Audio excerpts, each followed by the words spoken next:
مشاهدينا الكرام، برحب بحضراتكم حلقه جديده من رياضه في اسبوع فيها متابعه لاهم واخر الاحداث والمنافسات الرياضيه سواء على المستوى الافريقي او المستوى العالمي. اسمحوا لي في البدايه ارحب بضيفي الاستاذ عبد القادر سعيد الصحفي بموقع يلا كوره. اهلا بيك استاذ عبد القادر. اهلا بيك. اهلا بيك، مشرف. ميرسي جدا. في البدايه موضوعنا هيكون بيتلخص عن منتخب مصر، عن مشاركه الزمالك، وعن ما يحدث داخل الاهلي بتعيين كابتن حسام البدري مدير فني جديد للفريق. ولكن في البدايه معنا بعض الاخبار السريعه اللي هنتناولها بالتعليق. اولها هيكون من اوروبا وعن الدوري الاوروبي وقرعه الدوري الاوروبي واللي قيمت امس واسفرت عن منافسات متوازنه للاعبين المصريين المحترفين بالانديه الاوروبيه. هيخوض نجم روما محمد صلاح مع فريقه منافسات سهله في المجموعه الخامسه بجوار فيكتوريا بيلزن التشيكي واوستريا النمساوي واسترا الروماني. وجت المنافسات متوازنه بالنسبه لمحمود حسن تريزيجيه، هيلعب اندرلخت مع سانت تيان الفرنسي وماينز الالماني وكابالا أرازدي في المجموعه الثالثه. وبتعد المجموعه الاولى هي الاصعب بين المجموعات ال 12 بوجود مانشستر يونايتد وفنربخشة وفينورد وزويريا الاوكراني. منافسات اعتقد زي ما الخبر ذكر هتكون سهله نسبيا بالنسبه للمصريين. بالتاكيد طبعا الدوري الاوروبي في مرحله المجموعات بيبقى مستويات سهله، لان في انديه بتبقى مستواها ضعيف في دوريات مش مصنفه زي رومانيا زي التشيك. دوريات كتير جدا بتلاقي السابع والثامن والخامس بيشارك فيها، وبالتالي بتبقى مهمه سهله لما تلاقي مثلا فريق روما بيلعب مع منافسين اقل منه بكتير. بالعكس كمان هي هتاثر عليه كتير في الدوري، لان الماتشات بتبقى يوم الخميس والدوري سبت وحد، فدي طبعا بتبقى مأساة بالنسبه للاعبين بالظبط، خصوصا لو ماتشين قوي، يعني لو بيلعب ماتش في التشيك وهيلعب ماتش تاني مثلا في مدينه بعيده في ايطاليا هتبقى مشكله كبيره. لكن اعتقد منافسات سهله وعموما الدوري الاوروبي بيبدا من دور 16، يعني المجموعات بتبقى يعني زي ما بنقول كده تمهيد يعني. لو اتكلمنا عن اداء اللاعبين المحترفين في الانديه الاوروبيه مؤخرا، محمد صلاح، تريزيجيه، اخيرا رمضان صبحي، شايف تجربه الاحتراف في مصر في الفتره الاخيره ابتدى يكون لها شكل مختلف، شكل اكثر دقه واكثر تنظيم؟ بالتاكيد احنا غيرنا ثقافتنا كتير في الموضوع ده مؤخرا. اصبح عندنا كم لا باس به، صحيح مش زي افريقيا زي دول افريقيا، لكن عندنا كم معقول من اللاعبين المصريين الشباب. يعني حته الشباب دي مهمه جدا، لان معظم المحترفين حاليا من سن قليل، يعني اكبر واحد فيهم 24 25 سنه. ده طبعا هيفيد منتخب مصر بشكل كبير، وابتدى يفيد منتخب مصر بشكل كبير عن طريق محمد صلاح ومحمد النني. حتى بيدوا ثقل كبير جدا لمنتخب مصر لما يلعب ضد فريق في افريقيا او حتى ضد فريق عالمي. معروف ان منتخب مصر فيه 2 لعيبه على مستوى كبير جدا زي محمد صلاح ومحمد النني. طبعا رمضان صبحي كمان عنده فرصه كبيره ان هو يبتدي يشارك الفتره الجايه بعد اصابه شاكيري لاعب ستوك سيتي، وهيغيب تقريبا 6 اسابيع. اعتقد هيبقى قدامه فرصه كبيره انه يبدا يلعب في مباريات، خصوصا مباريات كاس الرابطه في منتصف الشهر الجاي. رمضان صبحي محتاج فرصه انه يشارك، واعتقد انه هيقدر يثبت نفسه زي محمد صلاح. دي بداية التجارب الناجحة في الاحتراف الأوروبي تعتبر. هل أنت شايف أن ده هيكون اتجاه في الرياضة المصرية، ولا دي مجرد محاولات فردية هي اللي نجحت نتيجة لتميز اللاعبين وقدرتهم على التأقلم مع الحياة خارج مصر؟ مظبوط زي ما حضرتك قلت، تميز اللاعبين، وحط جنبها كمان تميز الإداريين اللي في الأندية اللي بتسمح أو بتكون ناجحة في التفاوض مع الأندية الأوروبية، وبتكون النتيجه لعيبه مصريه اكتر في اوروبا زي محمد صلاح ومحمد النني تحديدا، لانهم خارجين من نادي المقاولين. ونادي المقاولين كان شاطر جدا في تفاوضه مع بازل، وقدر يفتح سوق جديد للعيبه المصريه في سويسرا، وتحديدا مع بازل اللي بعد كده اشترى عمر جابر واحمد حمودي. واي لاعب مصري بيتالق في الدوري المصري بيحط عينهم عليه دايما باستمرار. المقاولين من النوادي اللي بتضخ ناشئين دايما ومعتمدين بشكل كبير على قطاع ناشئين. بالظبط. لكن الاول كان بيدي للاهلي وللزمالك والاسماعيلي، دلوقتي بيصدر تحديدا لبازل، وبيحاول ايضا يطلع لعيبه للانديه في اوروبا كتير. النهج ده ابتدى يسير في مصر بشكل طبيعي. يعني شفنا النادي الاهلي ما كانش سهل جدا قبل كده يفرط في نجم الفريق الاول.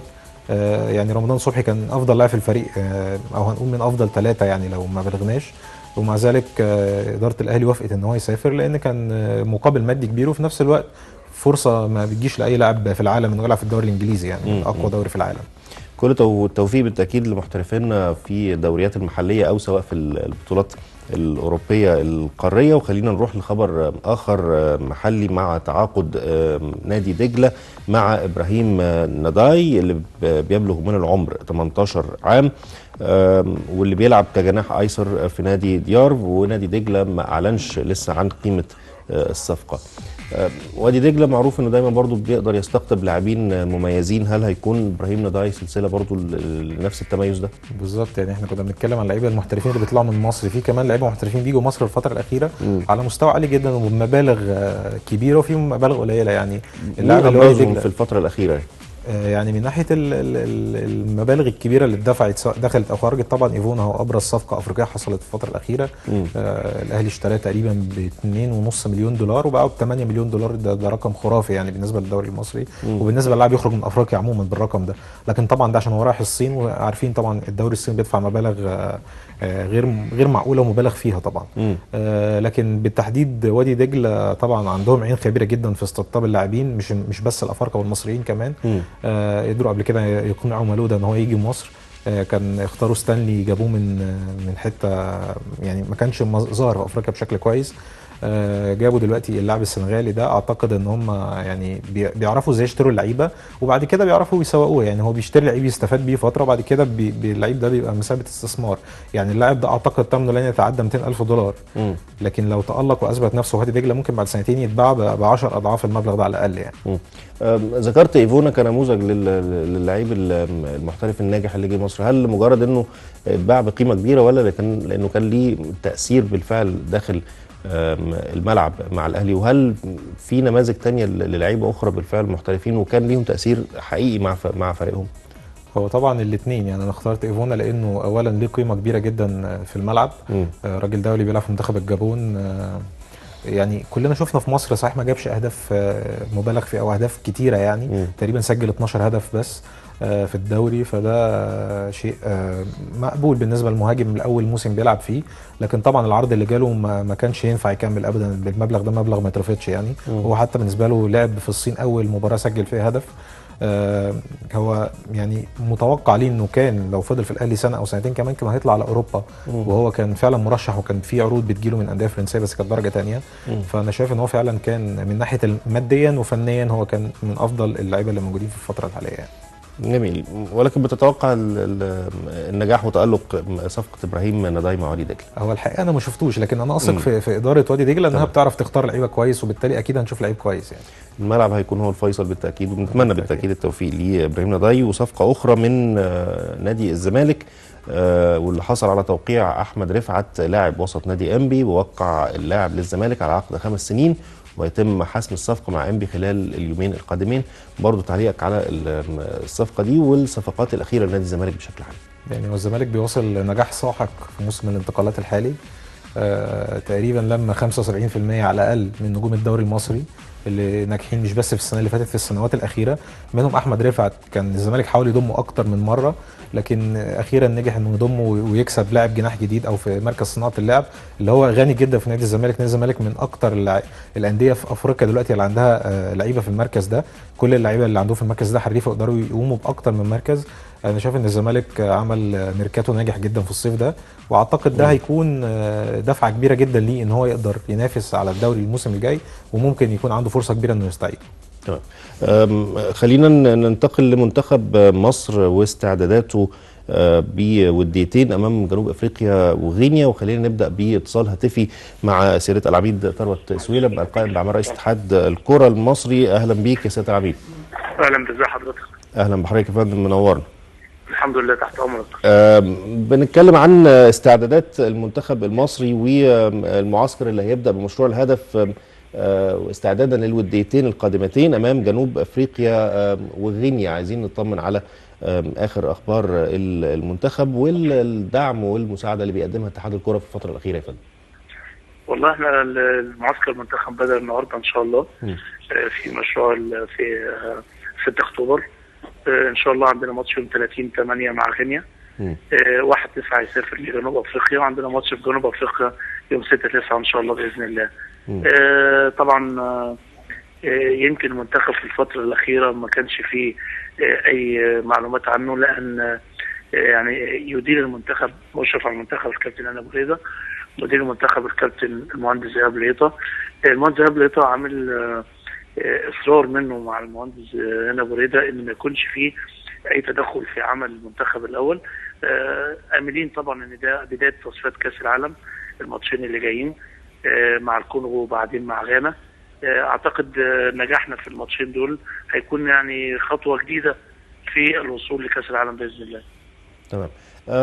كان دايما في الفتره الاخيره سياده العميد كان في مش بعض الاتهامات ولكن بعض الاراء ان المنتخب المصري دايما بيواجه في المباريات الوديه منتخبات لا ترقى للمنتخب المصري، ويعني ما كانتش بالقوه الكافيه لمواجهه المنتخب المصري. ولكن احنا يمكن في المعسكر ده في منتخبين مهمين، جنوب افريقيا وغينيا. هو انت يا استاذ محمد بعد اذن حضرتك امتى ما بيبقاش في انتقادات لاتحاد الكوره؟ تمام. طول ما في اتحاد كوره في انتقادات لاتحاد الكوره. جبت فريق قوي بينتقدوك، جبت فريق ضعيف بينتقدوك. في الاول وفي الاخر في ناس متربصه باتحاد الكوره، لكن انت بتعمل خلي بال حضرتك اي منتخب يتم الاتفاق على انه يلعب مع منتخب مصر الاول بيكون ده ترشيح او عروض جايه للمنتخب تتعرض على مستر كوبر. اعتقد مستر كوبر هو اللي بيختار، هو اللي يقول نلعب مع انهي مستوى بالظبط. فالموضوع في الاول وفي الاخر انت سايب القصه دي كلها لاداره منتخب محترمه، مشرف منتخب محترم. ولكن يعني جبت جنوب افريقيا، جبت غينيا، جبت اوغندا، الانتقادات شغاله. احنا ما بنبصش الكلام ده لان انت حريص كل الحرص ان احنا نوصل كاس عالم. وصلنا كاس افريقيا بعد عزوف اكثر من 3 دورات 2010 و12 و14 اعتقد ان او 12 و14 و15 اعتقد لما وصلنا هو مش انجاز، وصلنا كاس افريقيا في الجابون ان شاء الله، ولكن بعد اخفاق 3 دورات فما وصلنا ده حاجه كويسه. احنا اللي اهم ده كله نحن نوصل كاس عالم 18 ان شاء الله باذن الله. رؤيتك لفرص المنتخب سياده العميد في الوصول فعلا لكاس العالم في اطار الاستعدادات الحاليه؟ والله حضرتك طبعا لما طلعت القرعه كان في تخوف وجود غانا معانا، لكن جدول القرعه اعتقد ان هو في صالح منتخب مصر. في حاله في المنتخب حرص من كل اللعيبه، لان ده يعني ما اعتقدش من سنه 90 ما نوصلش كاس عالم. الجيل اللي موجود جيل من اللعيبه، جيل محترم جدا، حريص جدا ان هو يعني يمثل مصر في كاس العالم، لان في لعيبه كتير لو ما تمثلتش مصر في كاس العالم مش هيبقى لها دور بعد كده. شايف ان في جهاز فني محترم، شايف في مشرف حريص جدا على انه بصفته الدوليه واصراره على ان او موافقته ان هو يشرف على منتخب مصر في الظروف الصعبه دي، فهو حريص جدا على ان احنا نوصل كاس عالم. مدير منتخب يعي تماما دوره. مش عاوز اقول لحضرتك معسكرات وسفريات المنتخب وكل ما يتعلق بالمنتخب المهندس إيهاب ليطة شايفه بالطريقه ازاي وبيديره ازاي. فشايف ان احنا ان شاء الله رغم الناس متخوفه من غانا، احنا عندنا ماتش غانا اعتقد ان هو اخر ماتش في التصفيات. ان شاء الله نكون وصلنا كاس العالم قبل ما نلعب ماتش غانا باذن الله، لان انت عندك غانا هنا في مصر والكونغو في مصر او بره وبعدين هيجوا هنا. الماتش الاخير لينا مع غانا في غانا، ان شاء الله نكون وصلنا باذن الله قبل ما نلاعب غانا ان شاء الله. الحقيقه عايز برضه اسال حضرتك عن استعدادات الاتحاد للانتخابات اللي هتجرى يوم الثلاث القادم، ولكن قبل ما اسال حضرتك ضيفي في الاستوديو الصحفي الاستاذ عبد القادر سعيد كان برضه عنده سؤال لحضرتك. اتفضل استاذ عبد القادر. اهلا بيك يا فندم. انا كنت بس عايز اسال حضرتك بخصوص اختيار المباريات الوديه، لان كنت حضرتك قلت ان ده بيعمل انتقادات لاتحاد الكوره، لكن اكيد حضرتك تتفق معايا ان ده كان سبب رئيسي ان احنا نلعب غانا، لاننا لعبنا منتخبات زي الاردن زي ليبيا وقعتنا جدا في التصنيف، بقينا تصنيف تاني بدل تصنيف اول. فنتمنى الفتره الجايه نكون خدنا بالنا من الموضوع ده، لان انا شايف اختيار دلوقتي منتخبات تصنيفها يقدر يساعد منتخب مصر لو تغلب عليها زي جنوب افريقيا وغينيا. فاتمنى نكون احنا استفدنا من الموضوع ده، ويكون النقد لاتحاد الكوره يكون نقد بناء مش مجرد نقد وخلاص يعني. بص يا استاذ قادر، طبعا كل احترام لكلام حضرتك، بس عاوز اقول لحضرتك ان حتى لما كان اداره المنتخب بتحاول تتعاقد مع منتخبات على مستوى اعلى من اللي احنا تعاقدنا معاها، بتتعارض ظروف المنتخبات الثانيه. يعني خلي بالك حضرتك المنتخبات اللي جت اردن وليبيا واوغندا ممكن تكون مش ده المستوى المطلوب عشان يرفع تصنيفك، لكن هو برضه خلي بالك حضرتك التصنيف اصلا اساسا كان تقييمه بعيدا عن النشاط الوديه، بدليل ان احنا كنا خلاص قلنا احنا تصنيف اول وفجاه اكتشفنا ان احنا مش تصنيف اول. فعاوز اقول لحضرتك يعني معاك ان احنا في المرحله اللي جايه، ويمكن احنا اخترنا جنوب افريقيا من الدول القويه جدا كرويا، لكن كل الكلام ده مرهون بوجهه نظر مستر كوبر، لان هو برضه صاحب القرار النهائي. انت بتعرض عليه اكتر من دوله، اكتر من منتخب، وهو في الاخر بيبقى ليه اختياره، واللي بيختاره لازم يكون برضه مش متعارض مع ظروف اتحاد الكوره. لان في حضرتك تبص تلاقي دوله تقول لك انا عاوزه $100,000 عشان نلعب مصر، لا ده مصر دفع فيها فلوس عشان تلعب معاها، فبترفض الكلام ده حتى لو هو متفق معاهم او حابب ان احنا نلعب احدى الدول اللي عاوزه فلوس من مصر. احنا شايفينها اهانه ان منتخب مصر لما يلعب منتخب اقل منه ويدفع فلوس فيه عشان يلعب مصر. فانا بقول لحضرتك يعني الانتقاد بناء بناء، واحنا ما بنقولش، لكن بقول لك الانتقاد شغال على طول. حتى لو جبت دول قويه هيشوفوا لك حاجه فيها ثغره عشان ينتقدك فيها. ففي الاول وفي الاخر انا بنبص لمصلحه الكوره، والناس الاكثر الماما وخبره بهذا الموضوع بيدينهم فرصه ان هم يديروا منتخب مصر. اخيرا سياده العميد، استعدادات الاتحاد لاجراء الانتخابات في الاسبوع القادم. بص حضرتك، ان شاء الله في مراقب للاتحاد، انتخابات اتحاد الكوره هيوصل يوم الاثنين من الاتحاد الافريقي ومن الاتحاد الدولي، وان شاء الله باذن الله يبقى موجودين في مصر. عاملين تنظيم وترتيب لاجراء انتخابات لاتحاد الكوره على اعلى مستوى ممكن حضرتك تتخيله. يعني احتراما للجمعيه العموميه واعضاء الجمعيه العموميه، شايف ان المفروض ان يكون الانتخابات دي في مكان يعي تماما كل اللي بيدخل المكان ده ان ده على نفس قيمه الناس المرشحه والناخبين للمرشحين. فبالتالي احنا عاملينه في مكان في 6 اكتوبر على درجه محترمه جدا، ومكان تعليمي، مكان يتبع احدى الوزارات المحترمه، عشان بعدنا عن الفنادق الخاصه منعا برضو لاي حساسيه معينه. كل تنظيم، كل المرشحين هيبقى لهم ايديات بشكل معين، الجمعيه العموميه لها ايديات بشكل معين، الاعلاميين والساده الصحفيين لهم ايديات بشكل معين. عاملين حاجه يعني واخدين كتير قوي من انتخابات الاتحاد الدولي. اتمنى بس احنا بنتكلم كتير وبنتوقع كتير وبنعمل اجتماعات كتير عشان نعمل حاجه محترمه، لكن ساعات على ارض الواقع بتلاقي الموضوع ده مش ينفذ. لكن بقول بتمنى، احنا في نهائي كاس مصر كنا عاملين ترتيبات محترمه جدا لنهائي محترم جدا، اعتقد انه ما تنفذش حاجه من اللي احنا عملناها. فبالتالي انت بتتمنى وبتجتهد، ولكن التوفيق بتاع ربنا. اتمنى ان كل واحد جاي الجمعيه العموميه كمرشح، كمنتخب من الجمعيه العموميه، كاعلامي يغطي، كصديق لاحد اعضاء الجمعيه العموميه جاي معاه، انه يبقى ملتزم بتعليمات اتحاد الكوره في كل تصنيف. الشخصيات اللي انا قلت لحضرتك عليها ليها موقع معين داخل قاعه المؤتمرات اللي احنا عاملين فيها الانتخابات. اتمنى كل واحد يلتزم. جايبين شركه فالكون المتعاقدين معاها وعاملين بروتوكول معاها هي اللي تامن الموضوع ده، بالاضافه طبعا او تنظم، لكن التامين كله من وزاره الداخليه. ان شاء الله نتمنى التوفيق لكل المرشحين، ونتمنى يجي مجلس اداره على المستوى المحترم اللي يدير اتحاد الكوره ال4 سنين اللي جايه بطريقه ان شاء الله تكون محترمه. بالمناسبه طبعا لازم اشيد واقول ان مجلس اداره الاستاذ جمال علام رئيس الاتحاد وكل اعضاء مجلس الاداره المحترمين ادوا ما عليهم في ال4 سنين اللي فاتوا، لكن ممكن يكون التوفيق ما حالفهمش. لكن التاريخ هيقول ان المجلس ده كان مجلس محترم اجتهد، ولكن برضو زي ما قلت لحضرتك التوفيق من عند ربنا. بشكرك عامه في النهايه، شكرا جزيلا، وبالتاكيد بتمنى كل التوفيق لاتحاد الكره في الفتره المقبله. سياده العميد ثروت سويلم القائم باعمال رئيس اتحاد الكره، شكرا جزيلا لوجودك معنا. يعني برضو اخد رايك استاذ عبد القادر في الوديتين المرتقبتين لمنتخب مصر مع جنوب افريقيا وغينيا، وهل ده يعني هل بتتوافق مع سياده العميد ثروت سويلم ان هم هيكونوا فعلا مباراتين مهمتين هيساعدوا في استعداداتنا لكاس العالم؟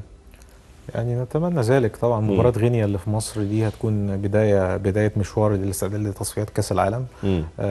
طبعا اختيار المباريات الودية شيء يعني هو رقم 1 المفروض للجهاز الفني لمنتخب مصر بعد اختيار قائمة اللاعبين.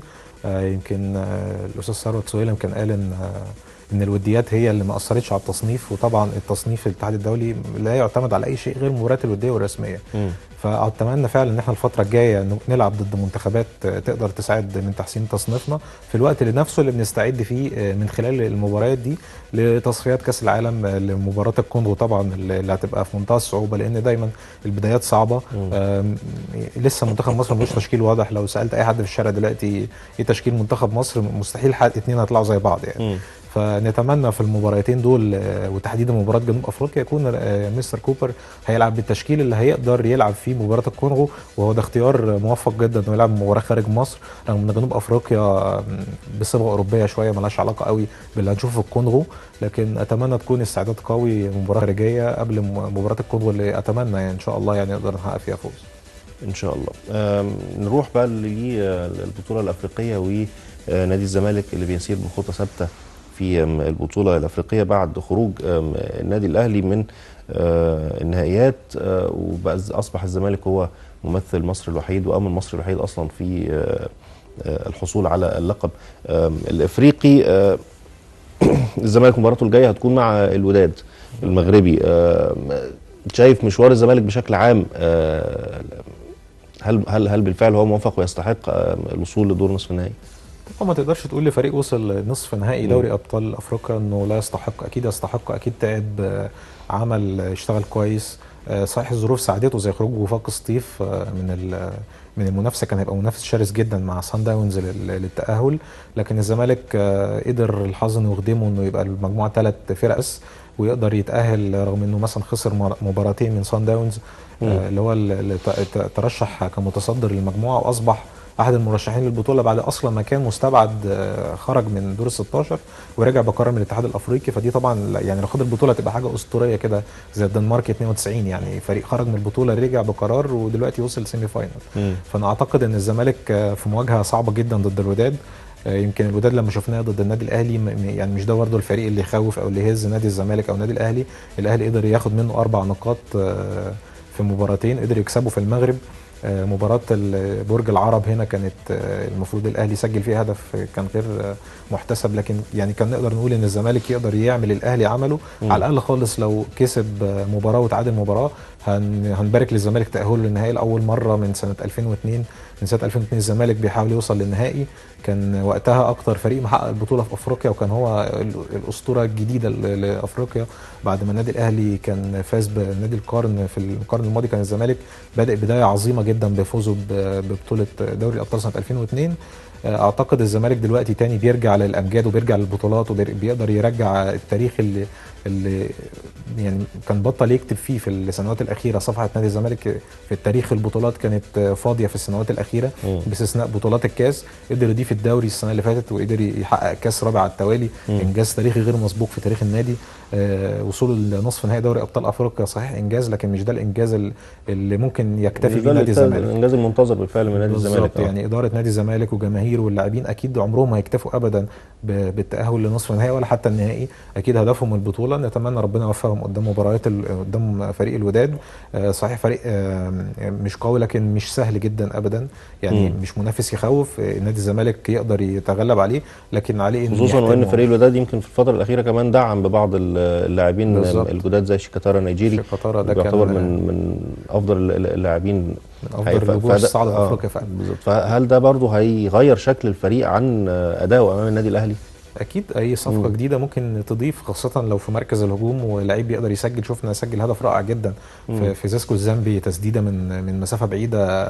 ما كناش بنشوف الوداد بيعمل كده قدام النادي الاهلي. صح كان ليه تسديده في المباراه الثانيه، تسديده واحده جت في القائم. غير كده ما شفناش خطوره كبيره قوي من فريق الوداد.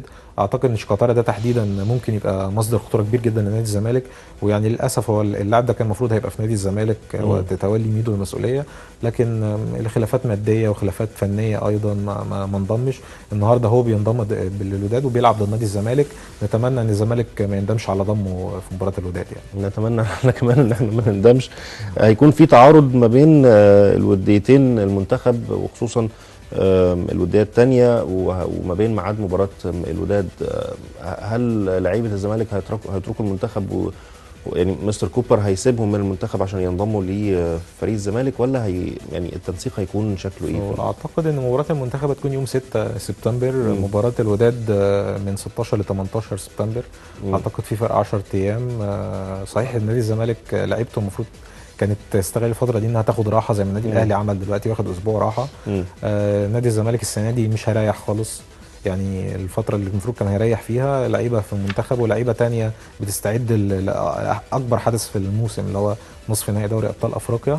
وبالتالي اعتقد ان ده مش هياثر على لعيبه الزمالك. لعيبه الزمالك دلوقتي انت بتتكلم في لعيبه خبرات، عندها خبرات دوليه بتشارك مع منتخب مصر، لعيبه اساسيه حتى في منتخب مصر، مش حتى يعني مش لعيبه منضمين للقائمه لمجرد الانضمام. اعتقد ان هم بالعكس كمان، ده يمكن مباراه جنوب افريقيا والاحتكاك مع المنتخب والتدرب مع كوبر يقدر يساعدهم، يديهم ثقه اكبر، يديهم احتكاك اكبر، يديهم افضليه من لعيبه الوداد اللي هم دلوقتي الدوري عندهم لسه ما لعبوش اول ماتش بالنسبه لهم وغالبا هيتاجل. بالتالي هيبقوا هم اجهز يعني، ونتمنى ان ده يكون في صالح لعيبه نادي الزمالك مش ضدهم يعني. طب لو اتكلمنا بقى عن الجهاز الفني لنادي الزمالك، المدير الفني مؤمن سليمان وتعيينه خطوه تعيينه كمدير فني للزمالك واعلان الثقه الدائمه في مؤمن سليمان، خصوصا بعد نجاحه طبعا في مباراه الكاس امام الاهلي وقدرته فعلا على اداره المباراه بشكل جيد جدا. شايف خطوه تعيينه ازاي في المرحله دي؟ هل الزمالك بالفعل هينجح مع مؤمن سليمان، ولا كان في حاجه الى المدير الفني الاجنبي كالعاده؟ يعني هو خطوه فكره تعيينه الدائمه دي اللي بس انا يعني اتحفظ عليها شويه، لان نادي الزمالك في اخر سنتين مغير اكتر من 8 اجهزه فنيه كلهم كانوا بعقود دايمه برضو. فيعني اعتقد ان الاداره محتاجه انها تصبر على الجهاز الفني اكتر من كده شويه. يعني مؤمن سليمان قدر يعمل انجاز اسطوري بالنسبه لنادي الزمالك، يكسب الاسماعيلي والاهلي 4-3 ويسجل 7 اهداف في مباراتين، ياخد كاس مصر، يكسب الاهلي المره الثانيه الموسم الثاني على التوالي في نهائي كاس مصر. دي حاجه اسطوريه جدا لنادي الزمالك. يتاهل لسيمي فاينال دوري ابطال افريقيا، دي حاجه برضو رائعه جدا لنادي الزمالك. مؤمن سليمان اثبت انه يعني نقدر نقول مبشر جدا كمدير فني، بيلعب بواقعيه شديده جدا، تغييراته صح. في مباراه النادي الاهلي ادارها بشكل ممتاز جدا، يعني ما الفش زي ما مارتن يول عمل مثلا، لان مارتن يول ساعتها عمل حاجات غريبه جدا في التشكيل. كانت تغييرات الحقيقه كمان في المباراه كانت يمكن بالظبط يعني كان مارتن يول. طيب خلينا نختم كلامنا عن نادي الزمالك مع الكابتن هشام يكن، نجم نادي الزمالك ومنتخب مصر الاسبق. اهلا بيك كابتن هشام. اهلا بيك. اهلا بيك. اهلا بحضرتك. يعني قبل ما نتكلم بالتاكيد عن تعيين مؤمن سليمان كمدير فني، عايز يعني ابارك لحضرتك الاول طبعا وكل نادي الزمالك على وصوله لنصف نهائي دوري الابطال وفرصه في تخطي عقبه الوداد المغربي. حضرتك كيف تراها؟ طبعا يعني مبروك لنادي الزمالك وجمهورنا الزمالك ان شاء الله باذن الله في افريقيا يأدوا برضه بنفس الاداء اللي كانوا ماشيين عليه الفتره اللي فاتت. وافتكر ان في ثبات دلوقتي في شكل الفريق وفي جهازه الفني وفي ادارته، وافتكر انه ممكن ان شاء الله باذن الله نادي الزمالك يقدر يعدي الصعوبات او المباريات الصعبه. طبعا لازم انت النهارده الزمالك فريق بطل واكيد هيقابل قدامه فرق مش اقل يعني من المستويات، لانها كلها ابطال برضو، ابطال دوري في المغرب الدوري بتاعها قوي يعني اكثر من فرقه طبعا كلهم جنوب افريقيا. طبعا الحاجات دي كلها طبعا بس فرق تقيله وعندها امكانيات جامده جدا طبعا، لكن هو ان شاء الله باذن الله نادي الزمالك عنده القدره ان هو يقدر يعدي مرحله الوداد ان شاء الله باذن الله. اعلان الثقه في الكابتن مؤمن سليمان كمدير فني للزمالك بعد حصوله على الكاس المصري ونجاحه في تخطي عقبه الاهلي الغريم التقليدي للزمالك في اول مباراه صعبه ليه مع فريق الزمالك، هل ترى انه هيحالف نفس الحظ والتوفيق في المشوار الافريقي؟ مساله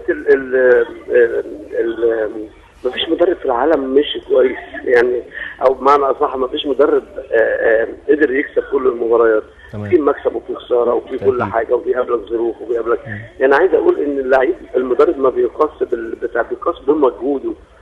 المجهود لسه ما ظهرش، مؤمن لسه يعني قدامه كتير علشان يحط بصماته على الفريق وطبعا هو عدى مرحله طبعا ممتازه جدا، ان هو طبعا اخذ مباراه الاهلي والزمالك في ظروف صعبه في يوم واحد تقريبا، ان هو يدخل يدير المباراه ويقدر يفوز.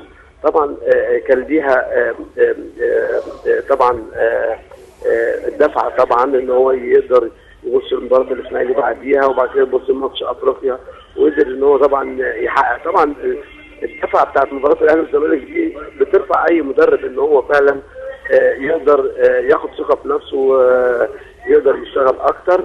فانا شايف ان احنا يعني لسه بدري ان احنا نتكلم على نقاش، ندي فرصه للجهاز الفني ان هو يشتغل. مؤمن ثبت ان هو الفرصه اللي جات له طبعا يعني متاحه طبعا انه يفوز على مباراه الاهلي، انه نديله فرصه ان هو يثبت بقى وجوده، يشتغل مع الفريق، يقدر يحط بصماته، يقدر يحط معاه فريق النهارده جديد كله مكون جديد، اكثر من 12 13 لعيب موجودين مع الفريق. طبعا اضافه حلوه لنادي الزمالك، بقى فريق قوي موجود، عندك عناصر في كل مركز اكثر من لاعب. فانا شايف ان طبعا دلوقتي الفرصه ان مؤمن يقدر الفتره اللي جايه ان شاء الله باذن الله انه يشوف بقى ان هو ايه المطلوب. مباراه افريقيا مباراه مش سهله، يعني مباراه كلها صعبه جدا، بتحتاج ذكاء ومكر من المدرب، بيحتاج خبرات من المدرب ان هو يكون عنده فكره عن الفرق الافريقيه، لان يعني الفرق الافريقيه وخصوصا الفرق المميزه بيهم عندهم امكانيات عاليه، فلازم يكون عندك انت نفس الامكانيات عشان تقدر تحقق المطلوب ان احنا عايزين نفوز بكاس افريقيا طبعا بالتأكيد. فده املنا كلنا حاطينه مع فريق نادي الزمالك ومع جهازه ومع ادارته. كل التوفيق بالتاكيد للكابتن مؤمن يعني سليمان. يشد حيله باذن الله ان شاء الله. كابتن هشام يكن، انا بشكرك شكرا جزيلا، نجم من نادي الزمالك ومنتخب مصر الاسبق، بشكرك لوجودك معنا يا فندم.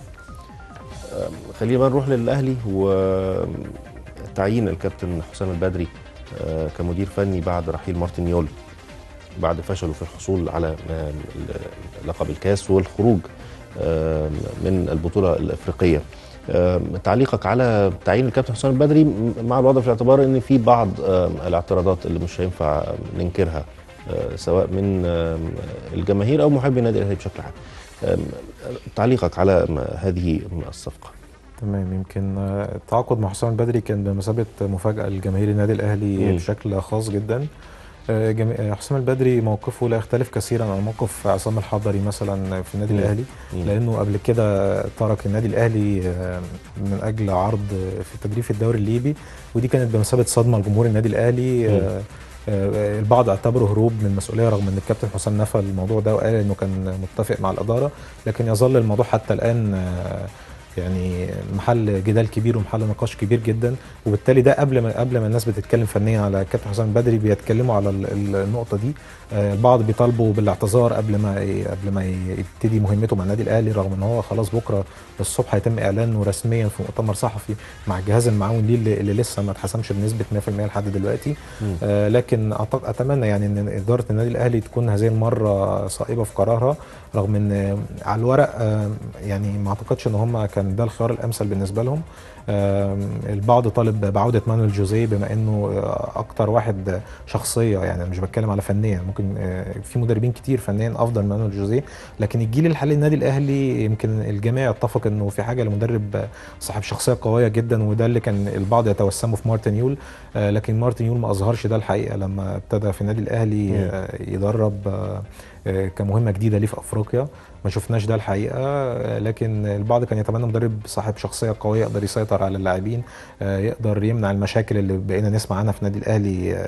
يعني كل تدريب او التاني بنسمع عن في مشاده او خلاف بين لاعب او اخر، خاصه اللعيبه الكبار في السن او اصحاب الخبرات اللي المفروض بيشيلوا النادي على كتافهم، هم اللي بنقرا اساميهم كتير، او حتى زمايلنا المراسلين في التدريبات بيبلغونا باستمرار ان بتحصل مشاكل، ما فيش انضباط كامل. فالسؤال هنا، هل حسام البدري هو اللي هيقدر يرجع الانضباط ده للنادي الاهلي؟ كمان اختياره اعتقد ان اداره النادي الاهلي ما حاولتش انها تجازف مره ثانيه. جابوا قبل كده 3 مديرين فنيين، 3 مديرين الفنيين مش هنقدر نقول 3 فشلوا، بس ما نجحوش بالشكل الامثل. جريدو صحيح خد بطولتين كونفدراليه وسوبر افريقي، لكنه فشل بعد كده في الدوري، وفشل في دوري ابطال افريقيا وخرج من دور 16. نفس الكلام بيسيرو ما لحقش يختبر، ولكنه رحل لما جاله عرض افضل. وطبعا دي كانت صدمه جديده لجمهور النادي الاهلي، رغم ان البعض ساعتها كان اصلا يعني بيتمنى ان هو يرحل بقرار من الاداره. ومارتن يول نفس الكلام، ما حدش ابدا كان يختلف على اسم مارتن يول. شفناه كان في الدوري الانجليزي، وكان واحد من افضل مدربين الدوري الانجليزي، وقدر كان بيقاتل مع فينجر عشان يحتل المركز الرابع مع توتنهام وارسنال. كان في منافسه كبيره جدا، العالم كله كان يعرف مارتن يول، وبالتالي ما كانش اختيار يختلف عليه اثنين ابدا. لكن مارتن يول من خلال نصف موسم في النادي الاهلي، يعني اعتقد الغالبيه العظمى من جمهور الاهلي ما كانش راضي عنه. فاعتقد ان اختيار المجلس الاداره المره دي ما كانش فيه اي نوع من المجازفه، اختار مدير فني نجح سبق للنجاح مع النادي الاهلي. ينقصهم بس نقطه ان هو كان لازم يعملوا شويه اعتبار لجمهور النادي الاهلي، او كابتن حسام نفسه تحصل صيغه معينه انه يطلع يوضح الامور اللي حصلت. بعض طالما الاستعانه باسم مصري، كان في بعض الاسماء الاخرى البعض اعتبرها احق بقياده النادي الاهلي في الفتره الاخيره، ولانها بالفعل قادت قبل كده، زي الكابتن زيزو والكابتن فتحي مبروك. بالظبط. يعني هل انت شايف ان كان بالفعل الاستعانه بيهم كان ممكن يكون اختيار افضل ولا ايه؟ بالنسبه لي الكابتن فتحي مبروك يعني رغم انه اثبت نجاح في فتره اولى، لكن اعتقد ان رجوعه في الوقت ده ما كانش يبقى في صالح النادي الاهلي، لان حصل خلافات مع اللاعبين بعد رحيله، وقال تصريحات ضد اللاعبين، وبعض اللاعبين ما كانوش يعني تحفظوا او ما ردوش بشكل كويس. نفس الكلام الكابتن زيزو اصلا قدم استقالته اعتراضا على اداره الكوره في النادي الاهلي، وبالتالي كان صعب جدا ان هم يتعاقدوا معاه، خاصه ان الراجل يعني ما كان في الوقت السابق مدير فني النادي الاهلي بشكل مؤقت، ما شفناهوش تمسك قوي بالموضوع، وما كانش عنده حماس ان هو يفضل مدير فني النادي الاهلي. اعتقد تعلم من تجربه الكابتن فتحي مبروك. كان في مدربين مصريين مرشحين زي كابتن سمير كمونه، عماد النحاس، هاني رمزي، كل دول اثبتوا ان هم مدربين واعدين، او معظم الاسماء دي اثبتوا ان هم مدربين واعدين. لكن اداره النادي الاهلي زي ما قلت لحضرتك اختاروا ان هم ما يجازفوش، اختاروا يجيبوا حد نجح، كسب دوري ابطال افريقيا، كسب بطولات قبل كده مع النادي الاهلي، وما ما ركزوش قوي مع الطريقه اللي مشي بيها او ازاي رد فعل الجمهور. في النهايه اختيار يعني هنشوف نتيجته في الموسم اللي جاي لسه. هل تعتقد ان الاهلي كما يقول برضو البعض انه اوشك على الدخول في مرحله تخبط ومرحله من المشاكل، سواء ما بين الاداره او الجهاز الفني او داخل الجهاز الفني واللاعبين، في مرحله تخبط بيعيشها النادي الاهلي الفتره الحاليه؟ بالظبط، هو بالفعل داخل في المرحله دي، وده واضح جدا في المدربين اللي بيتغيروا كتير جدا. الجهاز الفني اتغير اكتر من 6 مرات، يعني شفنا اكتر من 6 مديرين فنيين النادي الاهلي في سنتين. ده كان شيء خيال، يعني مستحيل يحصل في الفترات السابقه. شفنا النادي الاهلي بينافس على 14 بطوله، بيخسر 9 منهم في الفتره السنتين اللي فاتوا، وتحديدا منذ تولي محمود طاهر المسؤوليه. اعتقد ان النادي الاهلي في حاجه دلوقتي لشخص ينقذه، مش شخص كمجرد مدير فني. النادي الاهلي محتاج منقذ. البعض بيتحدث عن شخصيات في اداره الكوره زي الكابتن محمود الخطيب، كان بيتحدث عن مانويل جوزيه، شخصيات قويه في المقام الاول قبل ما تكون فنيه، وتقدر تعمل انضباط في الفريق او في النادي. طبعا النادي عموما احنا بنتكلم هنا عن الكوره بس يعني. وبما ان اداره النادي الاهلي كابتن المهندس محمود طاهر كان قال صراحه في التلفزيون انه مش هيتدخل في الفنيات لانه ما عندوش درايه بيها، واعتقد يعني يتوجب عليه ان هو يتعاقد، او حتى من غير تعاقد يكون في مستشار من اساطير النادي الاهلي اللي افريقيا كلها تعرفهم في الكوره، من ضمنهم طبعا الكابتن محمود الخطيب. مش عيب انه يلجأ له، يكون ليه لجنه كوره محترمه. يمكن النهارده كان في خبر برضو ان لجنه الكوره في النادي الاهلي لسه مش محسومه، وممكن اصلا ما يعملوش لجنه كوره. الكلام كله على اداره الجهاز الفني والمدير الكوره والكلام ده، لكن لجنه كوره تدير النادي الاهلي زي ما كان بيحصل قبل كده لحد دلوقتي لسه ما فيش كلام يعني. تمام. بنتمنى ان مرحله التخبط دي تنتهي قبل ما تبدا، وقبل ما يكون لها بالفعل تاثير كبير على مسيره النادي الاهلي وانجازات النادي الاهلي.